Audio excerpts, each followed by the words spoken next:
গুরুর চরণে প্রণাম জানিয়ে শুরু করছি ভাগবত কথা।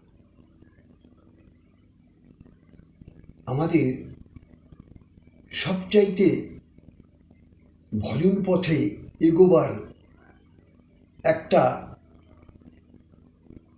সুলক্ষণ, সেটা হচ্ছে আপনি আপনার কর্ম করুন আর সদা সর্বদা একা নির্জনে থাকবার চেষ্টা করুন।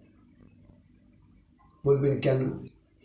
কারণ যখন আপনি সাধন ভজন করবেন, আপনি আপনার মন স্থির করে যত একাকিত্ব ভাব আপনি থাকতে পারবেন। কারণ এসেছি একা, যেতে হবে একা, কেউ সঙ্গে যাবে না। তাই যখন আপনার ঠিক বয়সটা 50 পেরিয়ে গেল, তখন আপনি এই একাকিত্ব থাকবার চেষ্টা করবেন।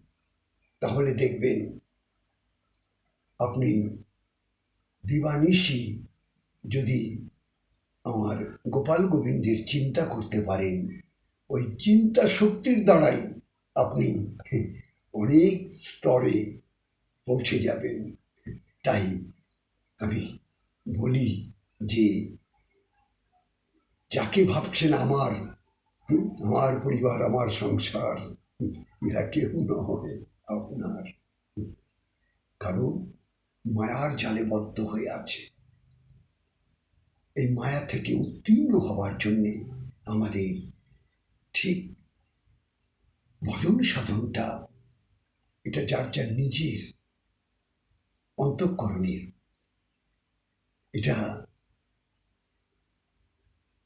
আপনি যতটা গভীরভাবে আপনি ভগবানের চিন্তা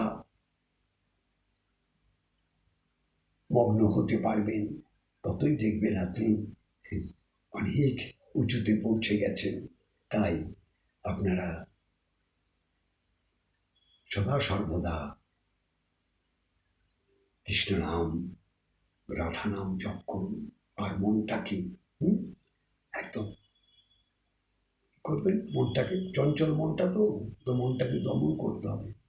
তাই বলেছে, চঞ্চলং মনং হি কৃষ্ণ প্রমুথা বলতিরম তস্যাহং নিগৃহং মন বায়ুরিব সুদৃষ্টিরম। বায়ুকে যেমন কোনো জায়গায় আবদ্ধ করে রাখা যায় না, তদ্রূপ মন আমাদের সতত চঞ্চল।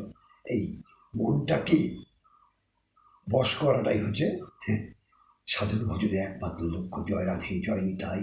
আপনারা ভালো থাকুন, মঙ্গলে থাকুন, আর দিবানিশি কৃষ্ণ নাম, রাধা নাম জপ করুন। নিতাই গৌর, হরি গৌর, হরি গৌর।